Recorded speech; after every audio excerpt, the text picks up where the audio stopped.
करने का आरोप लगाया। बड़ा सवाल।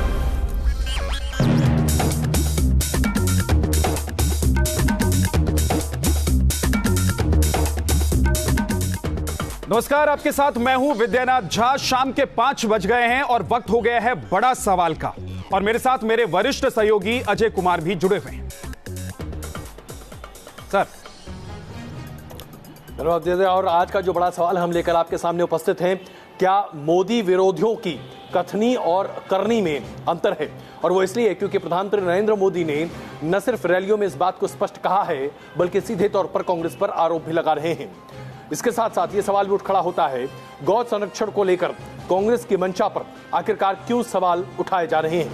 क्या आज गौ संरक्षण अपने आप में इतना बड़ा मसला बन चुका है? और इसके साथ साथ सवाल यह भी उठता है कि क्या राम और गाय के सहारे खत्म होगा कांग्रेस का बनवास? क्या राम और गाय के सहारे खत्म होगा कांग्रेस का बनवास? तो ये तमाम बड़े सवाल आज हम पूछेंगे। हमारे साथ इस पर बात करने के लिए प्रेम शुक्ला जी बीजेपी से जुड़ गए हैं। स्वागत है बहुत बहुत सर आपका। नवाब मलिक साहब एनसीपी के प्रवक्ता हमारे साथ जुड़ गए हैं। सर स्वागत है आपका भी। विजय शंकर तिवारी जी हमारे साथ हैं, वीएचपी के प्रवक्ता, आपका भी सर बहुत बहुत स्वागत है। और अनुराग भदौरिया हमारे साथ जुड़ गए हैं समाजवादी पार्टी से। अनुराग भदौरिया जी आपका भी बहुत बहुत स्वागत है। कुछ और मेहमान हमारे साथ जुड़ेंगे, लेकिन बड़ा सवाल आज यही कि गौ संरक्षण को लेकर कांग्रेस की मंशा पर सवाल क्यों? प्रेम शुक्ला जी, आखिर क्यों आप लोगों को ऐसा लग रहा है कि मंशा नहीं है ऐसी, लेकिन सिर्फ दिखावा है? देखिए, स्वतंत्रता आंदोलन में भी गौवध प्रतिबंधित करने की मांग जो है स्वतंत्रता आंदोलन के समय से थी। कॉन्स्टिट्यूएंट असेंबली में भी इसे बहुत चर्चा हुई। 1950 और 60 के दशक में तमाम राज्यों में गौवध प्रतिबंधित कर दिया गया। इसके बावजूद गौवध प्रतिबंधित करने के बावजूद जिन राज्यों में गौवध प्रतिबंधित किया गया, क्या वहां पर इसको पूरी तरह से लागू किया गया? तो नहीं लागू किया गया। कांग्रेस के कार्यकाल में नहीं लागू किया गया। महाराष्ट्र में गौवध प्रतिबंध का विधेयक जो है, गौवंश वध प्रतिबंधक विधेयक 1995 में लाया गया, 1997 में पारित हो गया। उसके बाद 1999 में वहां कांग्रेस एनसीपी की सरकार आ गई, विधेयक को जो है प्रलंबित कर दिया गया। और जब फिर भारतीय जनता पार्टी की सरकार आई तो उसने जो है गौवंश प्रतिबंधक विधेयक लागू किया। उस पर भी जो है आपत्तियां तमाम कांग्रेस की रही। कर्नाटक में ये भारतीय जनता पार्टी के शासनकाल में लागू किया गया और कांग्रेस की सरकार आते इसको निरस्त कर दिया गया।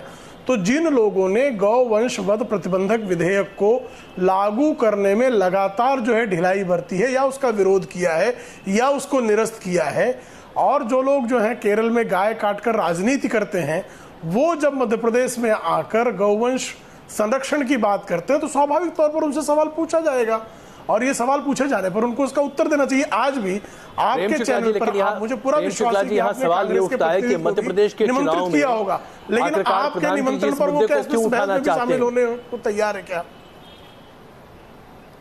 जो इसलिए उठाना चाहते हो क्योंकि कांग्रेस के घोषणा पत्र में बात है। देखिए, जब कोई भी व्यक्ति कोई भी दल किसी भी घोषणा पत्र में कोई बात रखती है तो उस पर उत्तर पूछेंगे। लेकिन आज प्रधानमंत्री जी जब इस मुद्दे को उठा रहे हैं तो उनका यह भी कहना है कि कांग्रेस झूठ बोलती है।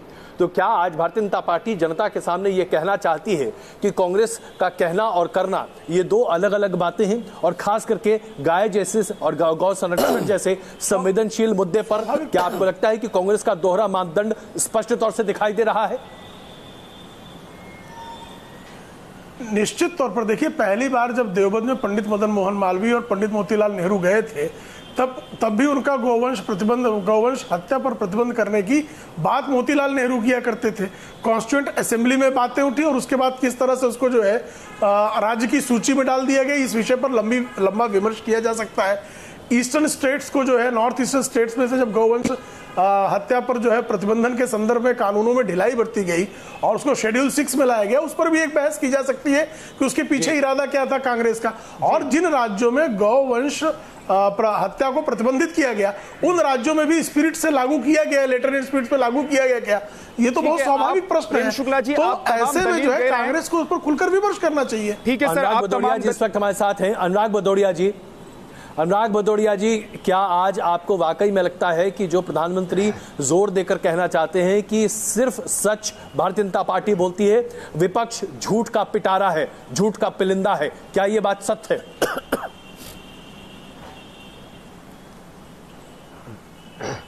जब किसी व्यक्ति को ये बोलने की ज़रूरत पड़ जाए कि मैं सच बोलता हूँ तो समझो वो क्या बोलता है, किसी से फिर पूछने की ज़रूरत नहीं है।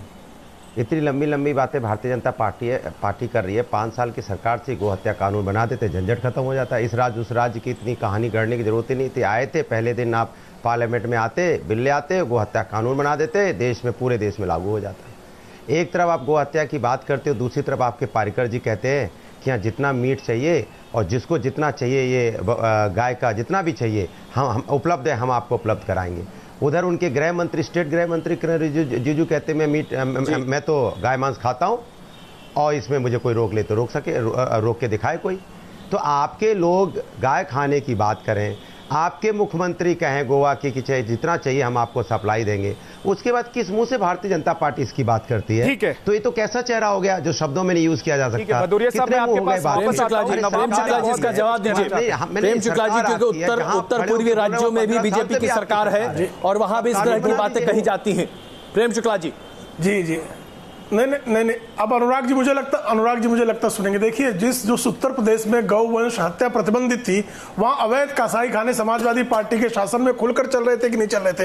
गोवा में तो आपने जो है जब 1956 में जो है से लगातार उस पर जो है गोवा में जब उसको भारत में विलय किया गया, उस समय भी वहां के खाद्य संस्कार संस्कृति पर किसी प्रकार का जो है परिवर्तन नहीं किया गया। ये विलय पत्र में आपने शामिल किया, लेकिन गोवा में आप चाहते हैं कि वहां प्रतिबंधित कर दिया, लेकिन उत्तर प्रदेश में अखिलेश सिंह यादव जहां गौवंश प्रतिबंधित है हत्या, वहां पर कसाईयों को संरक्षण देते। तो कानून बना दो, सरकार आपकी है। कानून के खुले उल्लंघन की अनुमति आप देते हैं। अरे आपकी सरकार है, यादव जो गौवंश आपकी सरकार चल रही है, कुल से आते हैं, यहाँ पे तो गायों को जहां कानून था, स्लॉट हाउस धड़ल्ले से चल रहे हैं।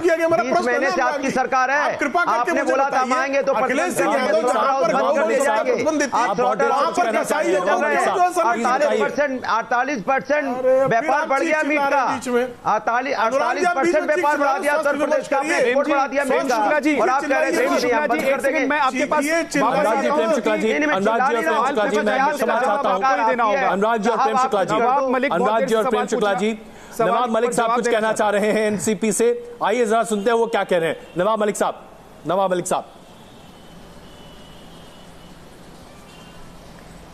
देखिए, ऐसा है कि मोदी जी ने जिस तरह से कांग्रेस पे सवाल उठाया, क्योंकि कांग्रेस पार्टी ने हर गांव में गौशाला का ऐलान करने का काम किया है। गौ हत्या पे पाबंदी विनोबा भावे जी के आंदोलन के बाद कांग्रेस की राज्यों में बड़े पैमाने पे कानून बनाकर रोका गया, ये सच्चाई है।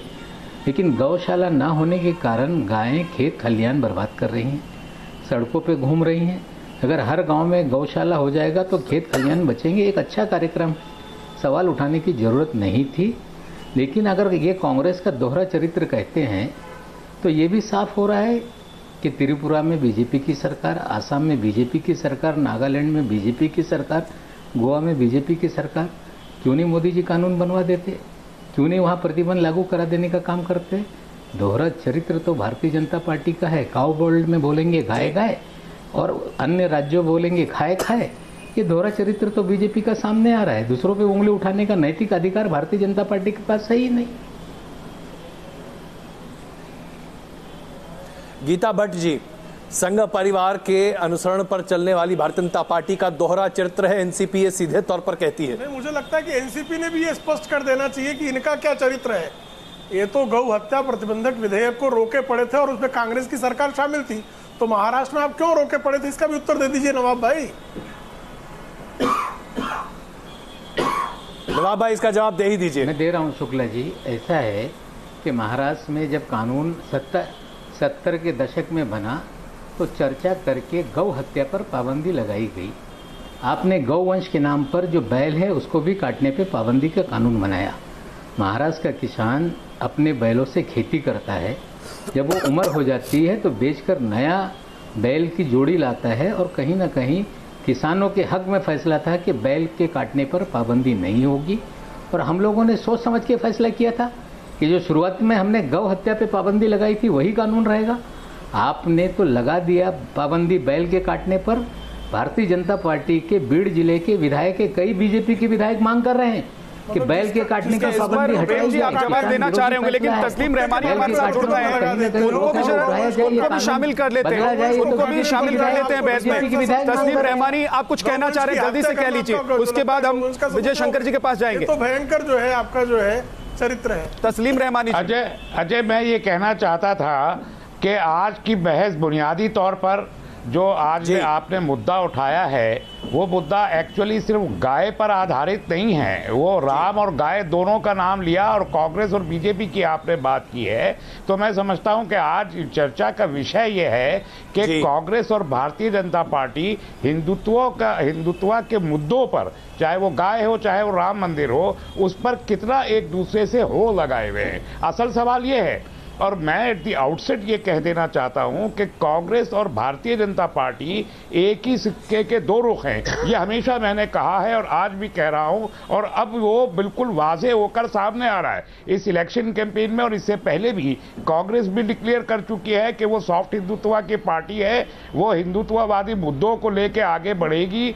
वो मुसलमानों के दाढ़ी टोपी रखने वाले जो कांग्रेस के लीडर है, उनको प्रेस कॉन्फ्रेंस स्टेज पे भी नहीं बिठाएगी, और वो टिकट भी पिछले दिया करती थी वो भी अब मुसलमानों को उतरे टिकट भी नहीं देगी, और गाय का भी मुद्दा उठाएगी, गौशाला की बात भी करेगी और राम मंदिर की भी बात करेगी। तो अब मसला कांग्रेस और बीजेपी के बीच ये है कि हिंदू वोटों के ध्रुवीकरण में किसको कितना ज्यादा हिस्सा मिल रहा है। ये रेस लगी है इस देश में, जो इस देश की डेमोक्रेसी, सेकुलर फैब्रिक, इस देश के विजय शंकर तिवारी जी, क्या आज कांग्रेस भारतीय जनता पार्टी की बी टीम बनती हुई दिखाई दे रही है? एक ही सिक्के हैं जिसके जो दो चेहरे हैं। अजय जी, विजय जी। हाँ अजय जी, मैं तो पहले कांग्रेस की बात कर लेता हूँ कि कांग्रेस गौभक्त ना पहले थी ना गौभक्त आज है।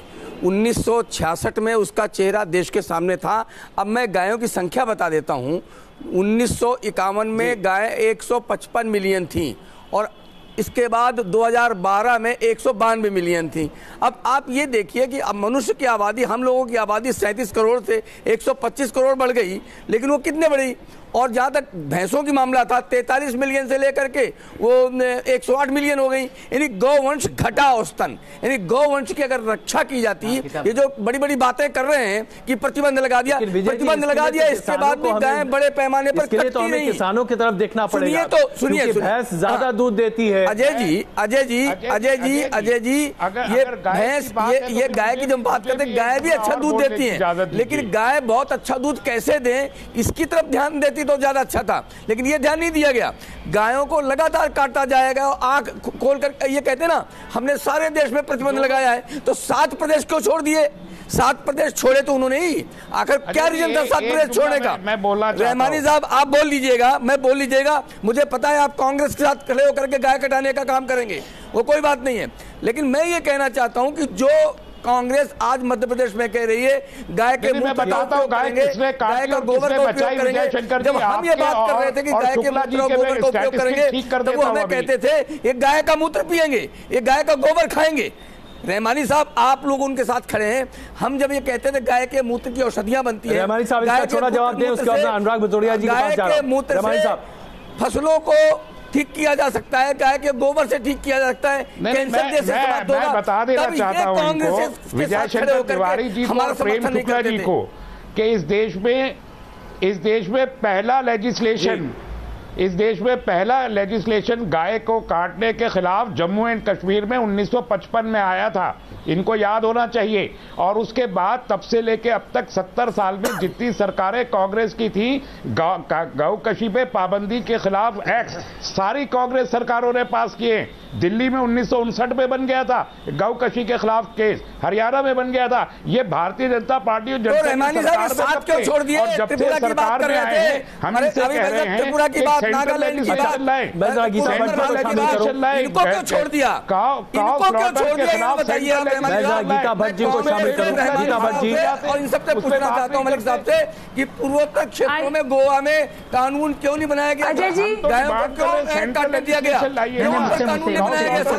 गीता भट्ट जी पूछना चाहते हैं। कांग्रेस ने हमेशा इस बात पर जोर दिया कि गौ हत्या को लेकर हमेशा कांग्रेस ने सजगता। मैं अनुराग जी प्लीज, मैं क्षमा चाह जी गीता जी। अजय जी देखिए, देखिए, गाय का हमारी जो संस्कृति है उसमें एक हमेशा से एक पूजनीय स्थान तो रहा ही, और साथ में जो ये फीडबैक हो रहा है, जरा इसे प्लीज ठीक कर देंगे। और साथ ही अगर हम देखें जो कृषि आधारित जो आर्थिक ढांचा है उसमें भी गाय का एक बहुत ही महत्वपूर्ण स्थान रहा है अगर हमारे ग्रामीण क्षेत्रों में। और जिस प्रकार से लेकिन जो आज राजनीति गाय के नाम पर हो रही है उस पर सवाल इसलिए उठ रहा है क्योंकि कांग्रेस पार्टी के ही कई ऐसे नेता हैं और उनके कार्यकर्ता हैं।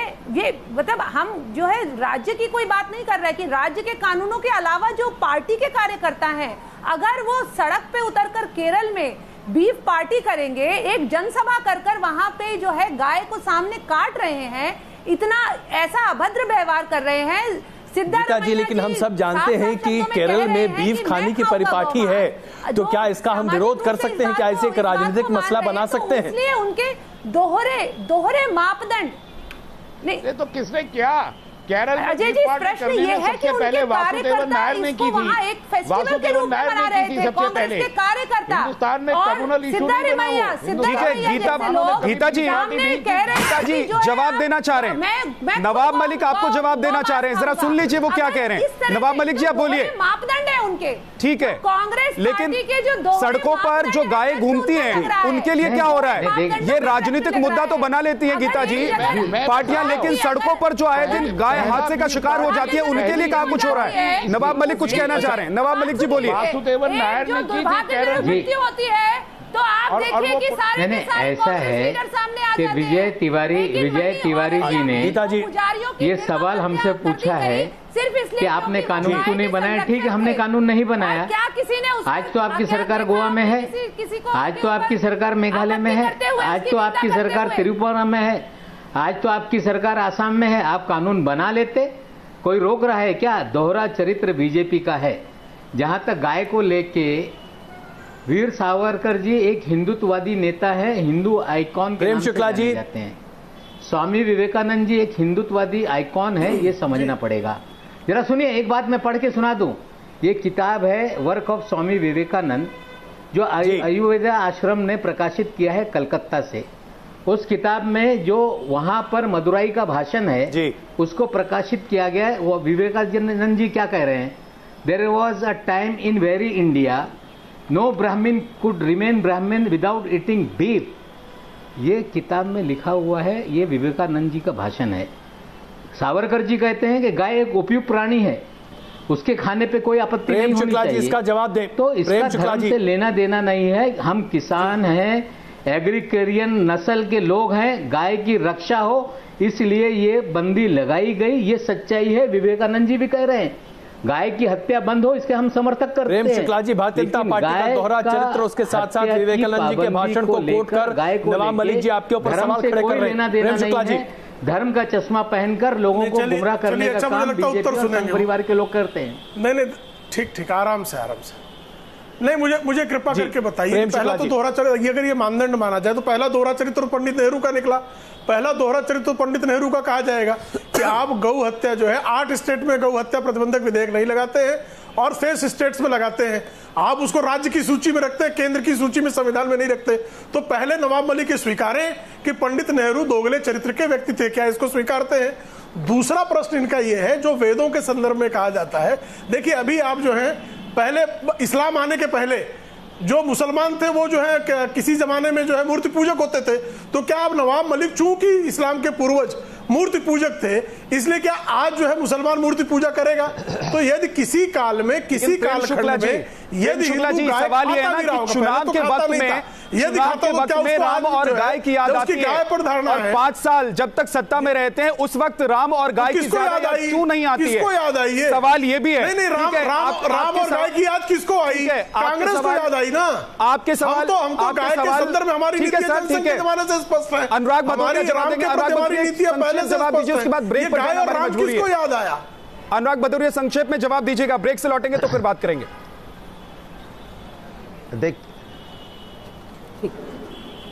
देखिए, हम लोग को भाषा पर संयम रखना चाहिए, दोगला शब्द नहीं यूज करना चाहिए। दोहरा चरित्र बोलिए अच्छा लगता है सुनने में। मैं बता दूं कि जो गाय माता की हालत है उत्तर प्रदेश के अंदर में या रोडों पे आप चले जाइए, गायों का झुंड बैठा रहता है, वो आपस में उनकी बातें अगर आप सुन लें तो आप सरप्राइज हो जाए। वो आपस में बातें क्या करती पता है, कौन गाय? बीजेपी वाले बहुत बदमाश हैं, सड़कों पर बैठा रखने को ठीक लग रहा है, खराब लग रहा है, बीजेपी वाले कसाई उसको काट डालते, अच्छा लगता तो था। वो जो बीजेपी वाले जैसे ही निकलते हैं वैसे ही गाय माता उनको दौड़ाने लगती है, क्योंकि उनके पास शेल्टर घर तक नहीं दे पाए। अपना अनुराग भदौरिया जी, तर्कसंगत बातें कीजिए ना, ऐसे बिना सरकार की बात करने का क्या बात करती है कि अपना 2000 बिना सरकार की बात करने का कोई मतलब नहीं। अनुराग भदौरिया जी बना पाए तो उनकी बातें आप भी गाय को लेकर चिंतित हैं, बदमाश है कि आपको भी परेशानी होती है सब दृश्य देखकर बनाई, और आपकी तो सरकार रही है सर, इससे पहले ऐसे बच्चे हमारे हैं जो गाय माता को अपनी माँ को रोड पर मरने के लिए छोड़ दिया। इसलिए ये वो सरकार है जो सरकार माँ का सम्मान नहीं करती। अनुराग जी क्या हो रहा है देखिए, गाय माता आपने जो अभी कहानी सुनाई है, अनुराग भदौरिया जी आपने अभी जो कहानी सुनाई है, ये कहानी किस तरीके से आप तक पहुंच रही है? बीजेपी के समय आपने कहा कि गाय जब बैठती है तो चर्चा करती है, आपने तो रोड पे छोड़ दिया। गायों की स्थिति क्या सिर्फ एक सरकार की देन है? नहीं, गाय अवैध कसाई खानों का जाल बिछा हुआ था कि उत्तर प्रदेश में, और अवैध कसाई खानों को संरक्षण भारतीय जनता पार्टी की देन है। हम लोगों ने कितने अच्छी तरह से उनको संभाल के रखा था, सब अपने घरों में रह रही थी, सब अपने घरों में आराम से रह रही थी। भारतीय जनता पार्टी ने आते ही गाय को लोगों ने छूना छोड़ दिया। अब गाय को कोई छूता ही नहीं है, गाय को कोई रखना ही नहीं चाहता। क्यों? क्योंकि लड़ाई दंगा करने को तैयार है, मारपीट करने को तैयार है। गाय माता की तकलीफ देखिए, उनकी बातें सुनिए। कहते ये जो बीजेपी वाले हैं इन्होंने हमको बेघर किया है, अब 2019 में हम इनको बेघर कर देंगे। गाय माता बातें कर रही है, गाय माता भदौरिया, क्या आप भी अपने मैनिफेस्टो में बेघर कर देंगे गाय संरक्षण को लेकर बीजेपी वाले तमाम बातें करने वाले हैं क्या? अनुराग भदौरिया, क्या आप भी अपने मैनिफेस्टो में इस तरह की बातें रखेंगे? और राम और गाय के नाम पर क्या सिर्फ एक सवाल रखना चाहता हूं आप सबके सामने।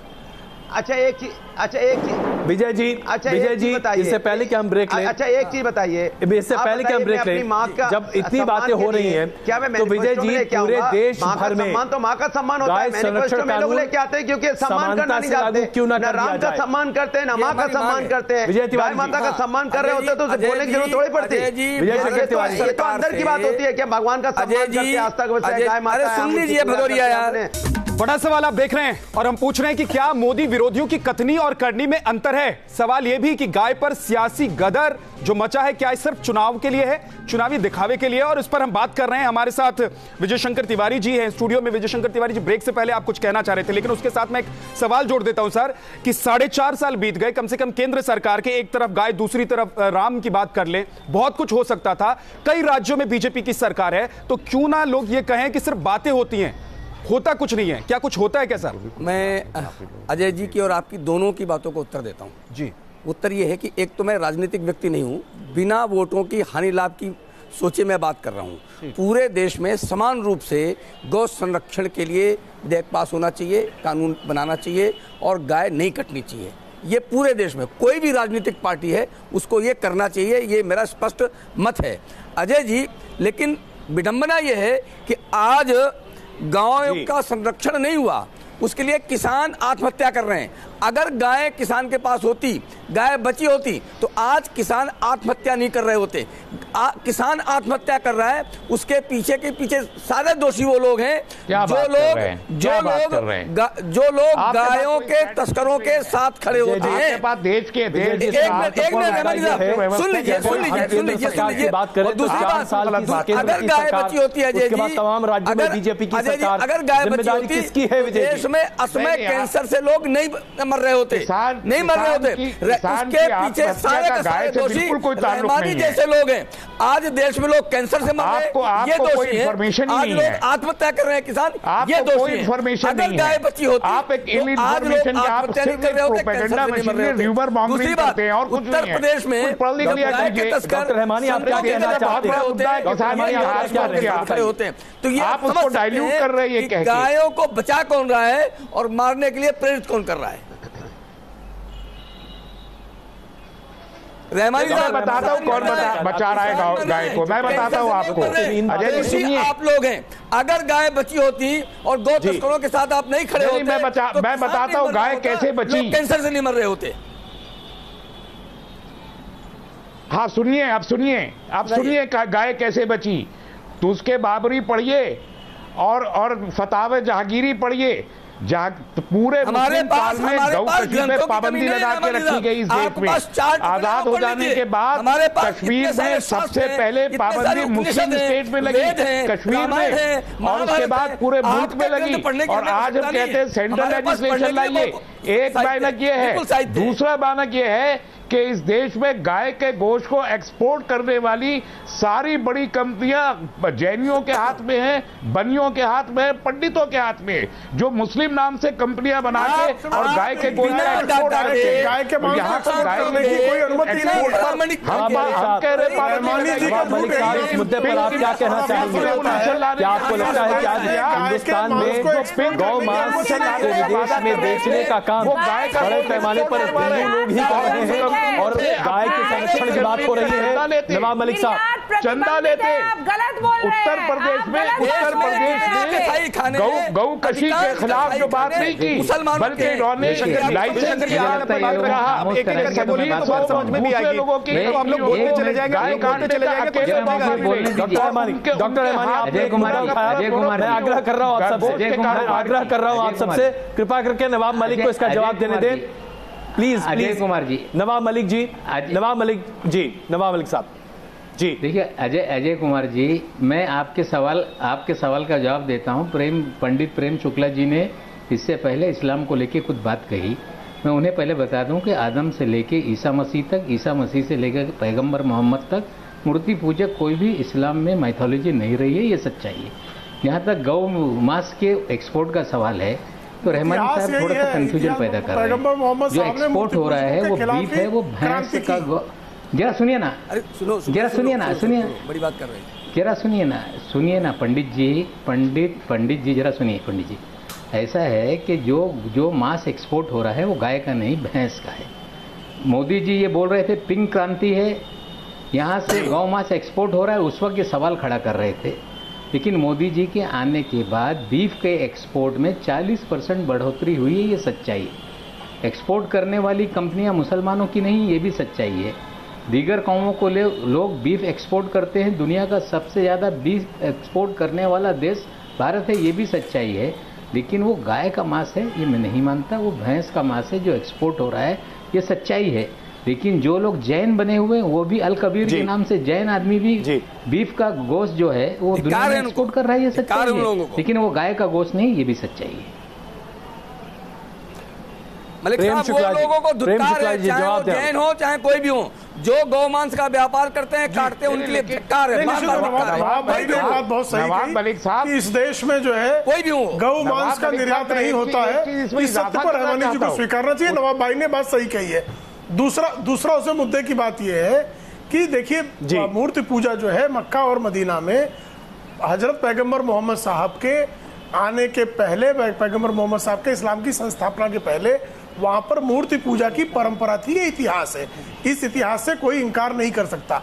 इसलिए चूंकि वहां पहले लोग मूर्ति पूजा करते थे, आज वो मूर्ति पूजा नहीं करते, तो इसलिए उन पर मूर्ति पूजा के सर। लेकिन चर्चा आज हम इस बात पे नहीं कर रहे हैं कि मूर्ति पूजा करते कि नहीं करते। सवाल ये है कि गाय की चिंता के चुनाव उन्होंने विवेकानंद जी को इसलिए मैंने कहा बीफ एक्सपोर्ट आज हमारे देश में बढ़ा है, ये बात इस वास्तविकता है, हम जानते हैं। अब ये बताइए कि इसमें केंद्र सरकार की कितना योगदान रहा है, केंद्र सरकार ने कितनी सहूलियतें दी हैं। देखिए बिल्कुल गौमांस का एक्सपोर्ट नहीं है, वो बीफ एक्सपोर्ट है, वो पिंक क्रांति है। प्रतिबंधित है काटना, गौ मांस का एक्सपोर्ट नहीं। और उसमें बीफ में भी बोनलेस बीफ का एक्सपोर्ट होता है, एक स्पेशल क्वालिटी है। और हम मांसाहार करने के विरोध में नहीं है, मांस के निर्यात के विरोध में नहीं है, हम गौ हत्या के विरोध में, गौवंश हत्या के विरोध में है। क्योंकि गौवंश का जो सदुपयोग भारतीय संस्कृति में, भारतीय किसानों के लिए, जैसे गौमूत्र का सदुपयोग है, इसलिए तो आज जो है मध्य प्रदेश में कांग्रेस जो है गौओं के संवर्धन की बात क्यों कर रही है? क्योंकि उनको लगता है गौमूत्र का सदुपयोग है, गोबर का सदुपयोग है। बिल्कुल। अब जरा गीता भट्ट जी को शामिल करूं। गीता भट्ट जी, ऐसे में जब आपने गौवंश पर गीता भट्ट जी गौवंश हत्या को, तब उस जिस तरह से इन चीजों को ध्यान में रखना, गाय का सदुपयोग तो इलेक्शन में वोट की मिल्किंग के लिए सबसे ज्यादा है। सबसे ज्यादा तो वोट की मिल्किंग है, गाय का सबसे बड़ा सदुपयोग तो यही है। मैं बिल्कुल यहीं पर मुद्दे को लेकर आना चाह रहा था रेवानी साहब, जो आपने अभी मुद्दा उठाया। गीता भट्ट जी, यही सवाल मैं आपके सामने रखना चाहता हूं। आज मुद्दा ये नहीं है कि बीफ का एक्सपोर्ट कितना बढ़ रहा है, आज मुद्दा ये नहीं है कि गौवंश के साथ क्या हो रहा है, मुद्दा ये है कि गाय को राजनीति का अखाड़ा कैसे बनाया जा रहा है।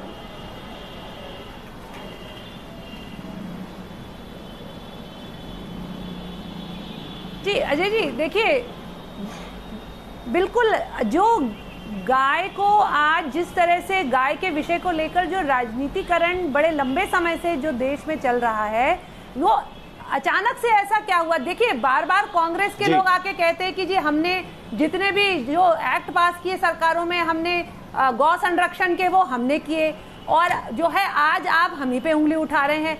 विषय ये है कि जो पिछले कई दशकों में जिस तरह से मीट माफिया ने पूरे देश भर में अपना जाल बिछा लिया है, और जिसके निशाने पर कई ऐसे लोग रहे हैं, कई लोग जिनकी मृत्यु हुई, जिन्होंने कितनी बुरी तरह पिटाई हुई, ये सब हम लोगों ने देखा है। नंदिनी नाम की एक सॉफ्टवेयर इंजीनियर की कितनी बुरी तरह से 200 लोगों ने मिलकर पिटाई करी, उसकी हड्डियां तोड़ दी, उसकी गाड़ी तोड़ दी, सिर्फ इसलिए कि उसने लेकिन इसके दो पहलू हैं। गौ रक्षकों की भी पिटाई होती है और तथाकथित गौ सौदागरों की भी पिटाई होती है, तो पिटाई तो किसी की नहीं होनी चाहिए। देखिए बिल्कुल, देखिए हिंसा, किसी भी प्रकार की हिंसा, लेकिन कहीं ना कहीं सरकारों की भी ये जिम्मेवारी है कि वो आके इस तरह के जो गैर कानूनी तरीके से जो गौ हत्या हो रही है और जो स्मगलिंग हो रही है, तस्करी हो रही है, उसको रोकने का उपाय करे। और अगर जो नहीं गीता जी, लेकिन फिर तो ये अच्छी बात है, फिर तो ये अच्छी बात है। बीजेपी पहले से सोच रही थी, हिंदुइज्म में बीजेपी गाय के बारे में पहले से सोच रही थी, आप लोग पहले से सोच रहे थे, अब कांग्रेस भी सोच रही है। अनुराग भदौरिया, इसमें दिक्कत कहां है? फिर इसमें क्या दिक्कत है? अगर कांग्रेस अपने मैनिफेस्टो में कहीं राम या फिर गाय का जिक्र करे तो फिर दिक्कत क्या है? ये तो अच्छी बात है कि सब एक साथ खड़े हो गए।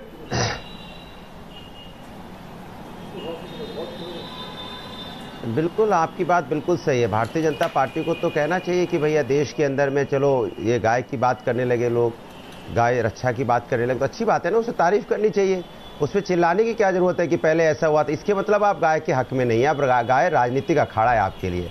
राम के नाम पे चिल्लाने लगते तो राम भी आपके राजनीतिक अखाड़ा बना दिया आपने। अगर कोई राम की और गाय की अच्छी बात कर रहा है तो आप सपोर्ट करो ना उसे। फिर आप क्यों बोले लगते हो पहले ऐसा हुआ था, 70 में ऐसा हुआ, 80 में ऐसा हुआ, 90 में ऐसा हुआ? अरे आज वो राम की बात कोई कर रहा है, गाय की बात कर रहा है, तो आप उठ के खड़े हो जाओ और जिंदा बोलो अच्छी बात है भाई, गाय रक्षा की बात हो रही है। तो भारतीय जनता पार्टी को मुद्दे को राजनीतिकरण करना होता है, उनको देश के विकास से कोई लेना देना नहीं है। देश के डेवलपमेंट से रोजगार, बेरोजगारी, डेवलपमेंट, महिलाओं पे अत्याचार, किसान आत्महत्या पे कोई बात नहीं है, लेकिन राजनीतिकरण करने के लिए कितने तैयार है? देखो राम को इन्होंने लाके बीच में खड़ा कर दिया राजनीति में, तो राम इनका साथ छोड़ गए, अब गाय को ले आए, गाय इनका साथ छोड़ेगी। गाय तो मैं कह रहा हूं अगर गाय को मिल जाए वाले तो गाय दौड़ाते इनको दिल्ली तक ले जाए। पाकिस्तान में घुसा के अनुराग जी, गाय कहेगी मुद्दा उठाया, प्रेम शुक्ला जी को उसका जवाब देने दीजिए, क्योंकि मेरी राजनीतिकरण मत करो, मुझे शांति से रहने दो, क्योंकि हमारी बात है। अब सुनिए जरा अनुराग जी क्षमा चाहता हूं, प्रेम शुक्ला जी को इसका जवाब देने दीजिए। प्रेम शुक्ला जी, अगर कांग्रेस का हृदय परिवर्तन हो चुका है तो आपको तो उसका स्वागत करना चाहिए। नहीं, हमको नहीं, हृदय परिवर्तन का तो हम निश्चित तौर पर स्वागत करते हैं। उनका हृदय परिवर्तन हुआ नहीं है, वो पाखंड कर रहे हैं, हम तो यही कह रहे हैं ना। यदि हृदय परिवर्तन हुआ है तो उनको बहस में आना चाहिए आज आपके पास, और उन्होंने कहना चाहिए राहुल गांधी जी ने नहीं हम गाय के लिए निश्चित तौर पर खड़े हैं, हम गाय के समर्थन में खड़े हैं। हम गाय को कर्नाटक में भी, जहां पर भारतीय जनता पार्टी की सरकार ने, और फिर ये बोलने लगे बीच में आ जाइए, कैसे चले गए? ये बहस का क्या तरीका है? फिर मैं ये बोले और मैं चीखते चिल्लाने लगूं, आपका बहस बिगाड़ूं तो 5 साल में फिर मैं आपकी बहस बिगाड़ूं? विनम्र निवेदन है अनुराग जी, विनम्र निवेदन है, कृपा करके सुनिए प्रेम शुक्ला जी क्या कह रहे हैं। अनुराग जी प्लीज जी प्रेम शुक्ला जी। देखिए, अगर कांग्रेस सचमुच जो है गौ संरक्षण के पक्ष में है तो उनको खुलकर इस पर विमर्श पे आना चाहिए। उनको कहना चाहिए कि हम इसके लिए बहुत सीरियस है। कर्नाटक में जब वहां येदियुरप्पा जी की सरकार ने गौवंश हत्या को प्रतिबंधित कर दिया तो आपने उसको आकर निरस्त क्यों कर दिया? ये इन प्रश्नों का भी उत्तर देना चाहिए उनको। मध्य प्रदेश में कुछ दिन पहले रतलाम में एक गौ तस्कर पकड़ा गया, उसके खिलाफ कार्रवाई हुई, तो कांग्रेस के लोगों ने उत्पात मचाया। इसका भी उत्तर देना चाहिए कि आप उत्पात क्यों मचा रहे थे। आप स्वस्थ विमर्श कीजिए ना कि आपने जिन राज्यों में गौवंश हत्या को प्रतिबंधित किया था वहां उसको लेटर ऑफ स्पिरिट में लागू क्यों नहीं किया, इसका भी जवाब दीजिए। तो आप स्वस्थ विमर्श के लिए तैयार नहीं है, सिर्फ चुनाव के समय गाय का नाम ले लेना। चुनाव नवाब मलिक साहब, क्या आपकी सहयोगी पार्टी गाय के मुद्दे पर चर्चा से बचना चाहती है, मुद्दे को अपने मैनिफेस्टो में रखना चाहती है? अजय जी, नवाब मलिक साहब, अजय जी, जी अजय जी, आप समझ लो कि गौशाला का कार्यक्रम पिछले 15 सालों में मध्य प्रदेश में बीजेपी का फेल हो गया। खेत खलियान नष्ट हो रहे हैं, सड़कों पे गाय पड़ी हुई है। अगर हर गांव में गौशाला बनेगा तो कहीं ना कहीं खेत खलियान बचेंगे, गाय का संरक्षण होगा। अच्छा कार्यक्रम है, लेकिन मोदी जी क्यों बौखला गए? उन्हें लगा कि उनका जो मुद्दा हाथ से खसक रहा है, लेकिन जब वो सवाल कांग्रेस पे खड़ा करते हैं तो उनको समझना पड़ेगा कि जिन राज्यों में उनकी सरकारें हैं वहाँ गौ कशी पे पाबंदी नहीं है। जहाँ तक सवाल है, यहाँ पर जिस तरह से कहा जा रहा है कि गाय और मुसलमानों को जोड़कर राजनीति होती है, लेकिन देश में बाबर से लेकर जहांगीर तक और जहांगीर से लेकर कश्मीर तक सबसे पहले गौ कशी पे पाबंदी नहीं मुसलमानों ने लगाई, ये सच्चाई है। लेकिन मुसलमान गाय खाता है, ये अफवाह फैलाकर मुसलमान गौ तस्कर है, राजनीतिक लाभ मिलता है, इसलिए झूठी अफवाहें फैलाई जाती हैं। हम तो कहते हैं कि देश में मोदी जी एक कानून बना तिवारी जी कि पूरे क्या इस अफवाह को संघ परिवार के घटक दल जानबूझकर फैलाते हैं? हुआ हो, और लगता है कि ये अगर कानून बन जाए तो हम लोग तो तैयार हैं उसके लिए। ठीक है। विजय शंकर जी हमारे साथ नहीं, गीता भट्ट जवाब देना चाहती हैं। जी उनसे जवाब ले लेते। गीता भट्ट बोल दीजिए, आप क्या कह रही हैं? जी अजय जी हाँ, मैं अजय जी ये कहना चाह रही हूँ, जो नवाब मलिक जी ने इस बात पे उत्तर नहीं दिया। देखिए ठीक है, मध्य प्रदेश में क्यों उन्होंने अपने घोषणा पत्र में अगर डाला है तो बड़ी अच्छी बात है, लेकिन कथनी और करनी में फर्क इसलिए दिखाई दे रहा है, दोहरे मुआवजन इसलिए दिखाई दे रहे हैं क्योंकि कर्नाटक में जहां उनकी सरकार पहले रही और अभी भी जो सरकार में है, वहां तो जो सरकारी अफसर हैं, animal welfare board of India की महिला अफसरों को, जो कविता जैन और जोसेफिन को वहां कितनी बुरी तरह से वहां पिटाई करी गई, सिर्फ इसलिए क्योंकि उन्होंने जो गौ हत्या हो रही थी उस पर उंगली उठाई और पुलिसकर्मी वहां खड़े थे, उन्होंने इस विषय में कोई कार्रवाई नहीं करी। अलग वाक्यों के अलग अलग इतिहास है, लेकिन आज अगर आज कांग्रेस पार्टी उठ रहे हैं, गीता जी, इसलिए प्रश्न गीता जी आइए जरा इस पूरे मुद्दे की राजनीति पर पहले चर्चा करें। वाक्य अलग अलग होते हैं, हाथ से राज्य सरकार की जिम्मेदारी है, राज्य सरकार को उससे निपटना चाहिए। लेकिन मैं आपसे सीधा सवाल पूछ रहा हूं, आज अगर कांग्रेस पार्टी बार बार ये कह रही है कि गौ संरक्षण के लिए हर पंचायत में एक गौशाला, गाय संरक्षण की बात, गोबर और कांडे की बात, गौमूत्र को इस्तेमाल करने की बात, तो ये तो स्वागत योग्य बात है। इस पर विरोध क्यों, इस पर आपत्ति क्यों? जी हाँ, नहीं उसका विरोध नहीं है, उसका स्वागत है अजय जी, बिल्कुल उसका स्वागत है। और हम तो उस दिन के इंतजार में है, प्रतीक्षा में है कि जब अपने घोषणा पत्र में वो राम मंदिर को भी ले आएंगे कि हम जो है। लेकिन सवाल ये है गीता जी, फिर बीजेपी के घोषणा पत्र में क्या होगा? जो है प्रतीक्षा कर रहे हैं, बीजेपी के घोषणा पत्र में क्या होगा? तस्लीम रहमानी जवाब देना चाहते हैं आपको। तस्लीम रहमानी, फिर तो बीजेपी कांग्रेस एक हो जाएगी। नहीं, देखिए मैं पहले तो नवाब मलिक साहब ने जो फरमाया था, ये गीता भट्ट जी को बताना चाहता हूं कि आप ये समझ लें, क्लियर कर दूं। नवाब जी मैं आपके पास आ रहा हूं, जरा एक बार तस्लीम रहमानी कुछ बहुत देर से हाथ उठा रहे हैं, वो कुछ कहना चाह रहे हैं, वो बोल दे। जी बताइए। जी मैं ये अर्ज कर रहा था कि जो स्टेट जिनमें गाय ज़बीहा पे पाबंदी नहीं है, नॉर्थ ईस्ट की 7 सिस्टर्स हैं, केरल है, वेस्ट बंगाल है, यहाँ पर गाय काटी जाती है कानूनी तौर पर, और वहाँ पर ये लोग जो बड़ी फैक्ट्रीज हैं, ये इनके अपने आउटलेट हैं, वहाँ से ला के एक्सपोर्ट करते हैं। ऐसा कहना गलत है कि यहाँ से गाय के गोश्त का एक्सपोर्ट हो ही नहीं रहा है, सिर्फ भैंस का हो रहा है, गाय का भी हो रहा है, और वो सारा एक्सपोर्ट ये तमाम बीजेपी के डोनर्स करते हैं, जो भारतीय जनता पार्टी को डोनेशन देने वाले लोग हैं, वो कर रहे हैं। आरोप बीजेपी पर आप लगा रहे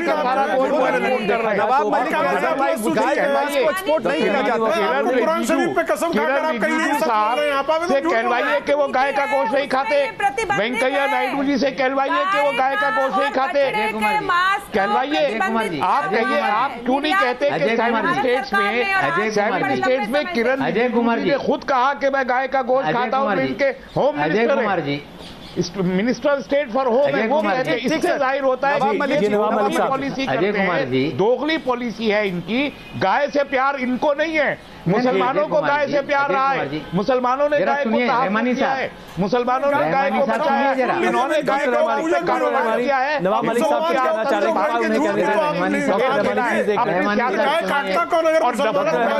डॉक्टर रहमानी, एक गाय काटता को फिर गाय नवाब मलिक साहब बताइए, अपनी गाय पालने का विरोध क्यों करते हैं बार बार, और गौकशी का समर्थन क्यों करते हैं? रहमानी साहब सुनिए, अजय कुमार जी जवाब देने दीजिए। आप अभी 6 महीने बाकी हैं, पंडित जी सुनो, पंडित जी मैं आज भी आपसे कहता हूं कि आप सेंट्रल लेजिस्लेचर, अरे रहमानी साहब सुनिए ना, और बैन कीजिए काऊ। रहमानी साहब सुनिए, डॉक्टर रहमानी और प्रेम शुक्ला जी प्लीज, मैं आग्रह कर रहा हूं, आइए जरा सुनते हैं नवाब मलिक साहब क्या कह रहे हैं। नवाब मलिक साहब जी बताएं।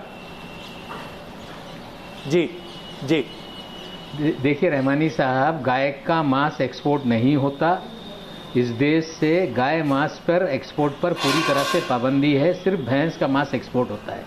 जो स्टॉक जाता है उसका एयरपोर्ट पे, जो वहाँ पोर्ट है वहाँ पे जो एनिमल हस्बेंड्री डिपार्टमेंट है उसका चेकिंग करती है कि वो बीफ है कि काऊ मीट है।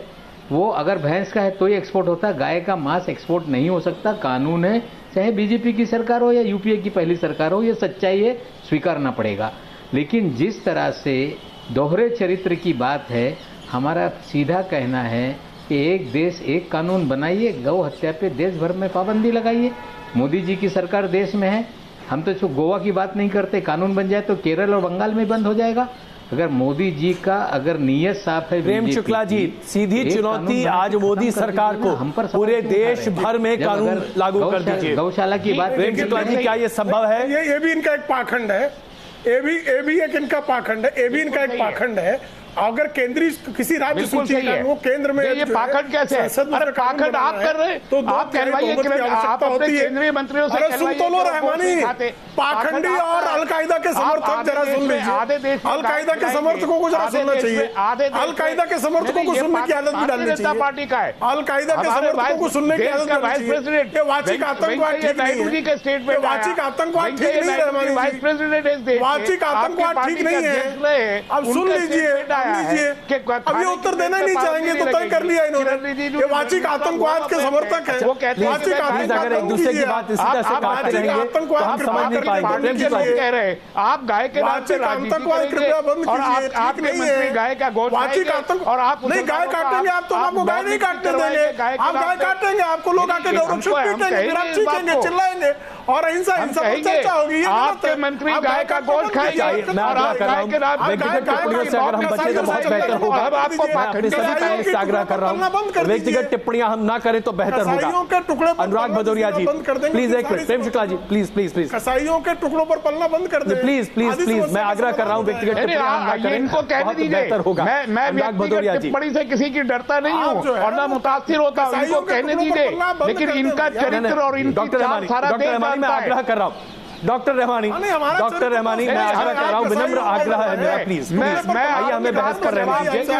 मैं आप दोनों से आग्रह कर रहा हूं, मैं बहस पर रहने जुमलों का जवाब देना अनुराग मेरा भदौरिया प्यार जी नहीं है, मैं उस हद तक गिर नहीं सकता। झूठ बोलने वाले आदमी हैं। अच्छा प्लीज डॉक्टर रहमानी, कुछ भी बोलते हैं, पीएफआई जैसे बड़े अदब से मैं आपसे कहना चाह रहा हूं, कृपा करके हमें बहस पर रहने दें। अनुराग भदौरिया जी, अनुराग भदौरिया जी, भारतीय जनता पार्टी कहती है कि पूरे देश में कानून लागू करने की बात अपने आप में एक पाखंड है। विपक्ष के तौर पर समाजवादी पार्टी क्या इस पाखंड का हिस्सा है?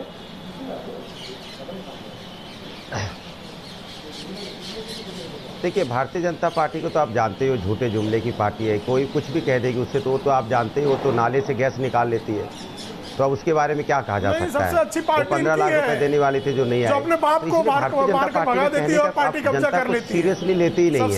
अब उनको क्योंकि कानून बनाना नहीं है, अब देखिए बीच में बोल रहे हैं ये संस्कार है, ये भारतीय जनता पार्टी के संस्कार आप समझ सकते हैं, अपमान करते हैं। देखिए संस्कार, आप राष्ट्र की बात कर रहे हो, परिवार की बात में चले जाते हैं, ये भारतीय जनता पार्टी। जब राष्ट्र की बात हो रही है तो व्यक्तिगत बातें करेंगे, ये भारतीय जनता पार्टी का संस्कार है, ये राष्ट्र की बात कर ही नहीं सकते, राष्ट्र तोड़ने की बात करेंगे, इनसे बोलो ये जाति धर्म की बात करेंगे, ये राष्ट्र तोड़ने वाले लोग हैं। इनके पास काम गिनाने को नहीं है, 5 साल हो गए काम नहीं गिना पा रहे तो इधर उधर की बातें करेंगे। इनसे पूछो रोजगार क्या दिया तो चुप, इनसे बोलो महिलाओं पर अत्याचार क्या हो रहा था चुप, इनसे बोलो महंगाई क्या महंगाई बढ़ गई है तो चुप, इनसे बोलो किसान आत्महत्या कर रहा है तो चुप, इनसे कोई बात नहीं कर पाएंगे। हर एक के बीच में बोलना है, ये संस्कार है इनका। और आप इनकी आवाज डाउन नहीं करते, ऐसे लोगों को डिबेट में बुलाते क्यों जो दूसरों के बीच में बोलना है, टपा टपा टपा टपा टपा टपा टपा बोलते रहना है, बोलते रहना है। मैं आप सबसे आग्रह कर रहा हूँ, हम व्यक्तिगत टिप्पणियां ना करें तो बहुत ही उत्तम होगा। आपको बैठा देगी, हम व्यक्तिगत टिप्पणियां ना करें तो बहुत उत्तम होगा। मैं आग्रह कर रहा हूँ प्लीज। आप खाली बोलते रहते हो। चलिए माफी चाहता हूं, मैं माफी चाहता हूं क्योंकि अब वक्त हमारे पास है नहीं, लेकिन इस तरीके से अगर आप लोग बोलते हैं पैनल में बैठ के तो समझ कुछ नहीं आता, दर्शक समझ नहीं पाते हैं कि कौन क्या कहना चाह रहा है। लेकिन बहुत बहुत शुक्रिया इस बहस में शामिल होने के लिए आप सभी का, सभी मेहमानों का। सवाल यही है कि क्या सिर्फ राम और गाय का मुद्दा तभी पार्टियों को याद आता है जब राजनीति करनी होती है, जब चुनाव आते हैं?